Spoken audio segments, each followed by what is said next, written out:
Very good morning to everyone. Myself Jayapragasam, yes, Associate Professor, Department of Mechanical Engineering, K.S.Rangasamy College of Technology. So I welcome everyone for this session, and this session belongs to centrifugal pump.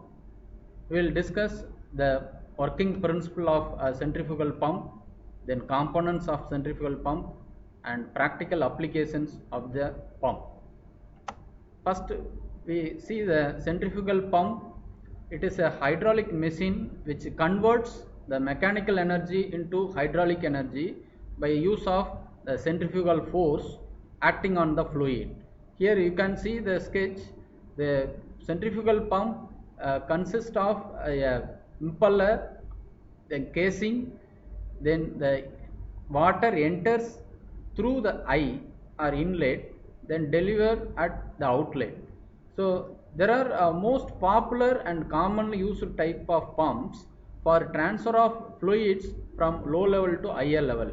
So our objective is to lift the water from lower level to higher level. So for which we use a centrifugal pump for transferring fluid from lower level to higher level. The components in the centrifugal pump are: first one is impeller. There are three types of impeller. One is open impeller, second one is semi enclosed impeller, and third one is enclosed impeller. When you see the sketch, the open impeller, where the blades are openly surrounded on the eye. The impeller design is somewhat inclined to have the flow of water from eye end to delivery end. And second one, semi enclosed impeller. So there is a passage which encloses the impeller blades, surrounded by the impeller blades, then it is mounted on the eye. And last one is enclosed impeller, which is surrounded by a metal or a ring like structure which is available in the casing. Normally the impellers can be made of different materials like bronze, steel and cast iron. Next component is casing. There are three types of casing. One is volute casing, vortex casing, casing with guide blades. So the pump casting are serve to seal off the inside of pump to atmosphere and to prevent leakage and retain the pressure. So this is the major function of casing. In the case of centrifugal pump, they surround the pump rotor which transmits energy to the fluid handled by impeller mounted on the rotating shaft. Normally it is called eye. The most common material used for pump casing include cast iron, stainless steel and carbon steel. Pump casing materials possess certain properties like corrosion resistance, high temperature resistance, then stability, abrasion resistance and impact resistance. So when we see the construction difference between volute casing, vortex casing and casing with the guide blades, in volute casing the outer structure of a casing looks like involute. The one end of the impeller along with the housing area is reduced, and when water delivers to the outlet, which gets increasing in area, gradually it increases from one end to another end. Whereas in vortex casing there is a chamber called vortex chamber which is housed in the casing. And last one is casing with guide blades. Apart from the guide vane or impeller, we have one more vanes called guide blades which deflects the flow of water to the delivery. So these are all the different casings which are mostly useful for different fluids with the different viscous fluids. Then third one is a delivery pipe and suction pipe. So the delivery pipe is connected with the delivery end of a pump, which is normally the flow is regulated by a valve called delivery valve. The suction pipe is attached with the eye end of impeller, which has a strainer at the end to avoid the foreign materials or dust which enters into the impeller, so which cause some effect, corrosion effect and cavitation effects. So those things can be avoided by providing a foot valve and a strainer in the suction pipe. And the head from the surface of water to the eye end is called suction head, and from eye end to delivery height is called delivery head, normally represented by H suffix D. So the total head is HS plus HD. Now we move on to the working principle of a centrifugal pump. We can see the sketch of a centrifugal pump. For starting any centrifugal pump, we should use a priming method for starting a pump. This is the first step. So priming is the process in which the suction pipe casing of pump and the position of fluid in the casing, it should be avoided, and the air present inside the housing or a casing, then impeller vents and the suction pipe should be removed out. So this process is called priming. The process of removing air present inside the casing is called priming. So this is the first step, which is a necessary one for a case of centrifugal pump. So it is due to the fact that the pressure generated at the centrifugal pump impeller is directly proportional to density of fluid that is contact with it.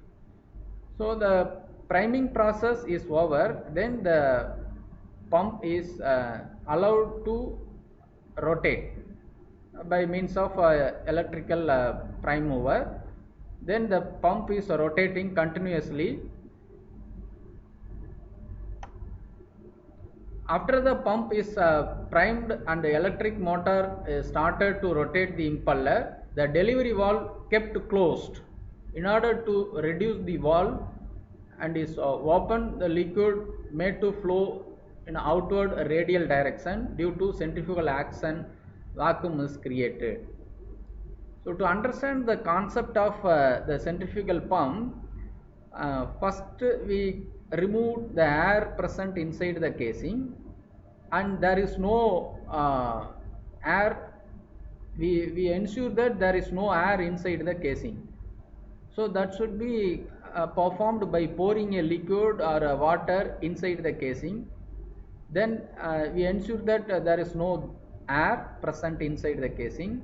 Then we switch on the electric motor, which is coupled with the pump. Then the impeller start rotating. When the impeller starts rotating, due to the centrifugal action, the water which is available at the impeller area and surrounding impeller area, which are directed towards radially outward. So it is because of centrifugal action. So because of centrifugal action, the water available in the housing or casing are directed radially outward and allowed to flow through a delivery pipe. And in that situation, there is a vacuum inside the casing. There is a pressure difference. At the sump we have atmospheric pressure, and the pressure difference is happened in the inside of a casing and the water level which is available in the sump.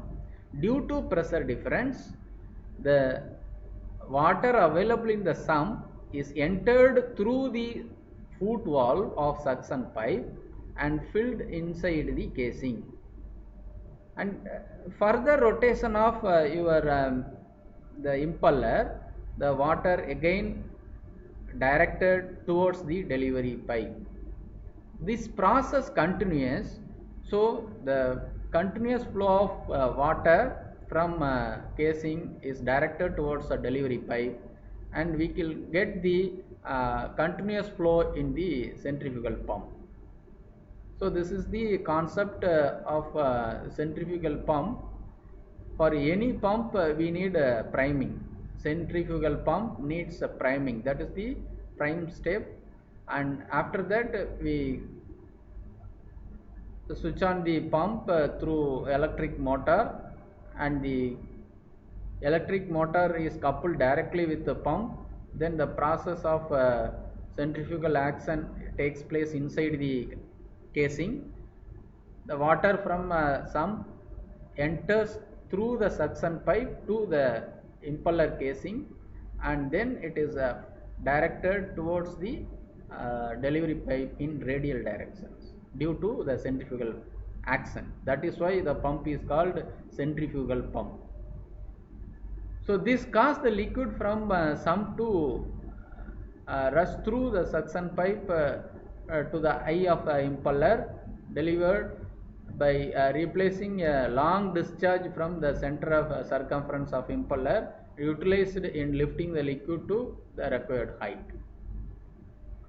So here you could find one thing, the atmospheric pressure, which is normally at the open sump, and the suction pipe is normally in the limited length, which is around 10.33 meters of water.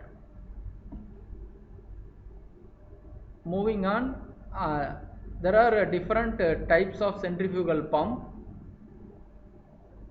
It can be categorized into number of types. The first one is based on number of impeller in the pump casing. We can categorize into single stage pump, two stage pump, and multi-stage pump. Stage means number of impeller. In case of single stage pump, you could find only one impeller. In case of two stage pump, you could find two impellers.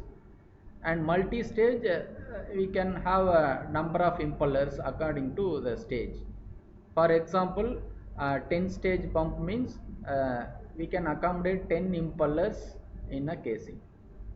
So it is preferable in case of a submersible pump, in particular borewell pumps. Then next classification based on orientation of case split, which is axial split and radial split, and based on type of impeller design, single suction and double suction pipe. Then based on type of volute casing, single volute pump, double volute pump. Then based on where the bearing support is available. Based on this we can differentiate overhang pump, then between the bearing. Based on shaft orientation, horizontal pump, vertical pump. So these are all the different types of centrifugal pumps for day-to-day applications. Then we'll have some advantages and disadvantages. Advantage of centrifugal pump is which is smaller in size, and it will occupy less space, saving in capital cost, and easy for maintenance, no danger creation if discharge is closed while starting, deal with large volume of water, able to work medium to low head, able to work medium to low viscous fluids. Then there are certain disadvantages. It cannot be able to work at a high head, and at the same time it cannot deal with high viscous fluids. Suppose if you use the centrifugal pump for high viscous fluids, the suction is the problem, because of the density, the pressure difference between casing and the sump, the high viscous fluid cannot enter very easily through a suction pipe to the casing. So that is why it is one of the disadvantage when we use a centrifugal pump. Then some issues of a centrifugal pump is running in a dry condition. The pump gland and bearing damage due to overheating, then shaft misalignment, then seal ring damage, wear ring damage, then impeller damage.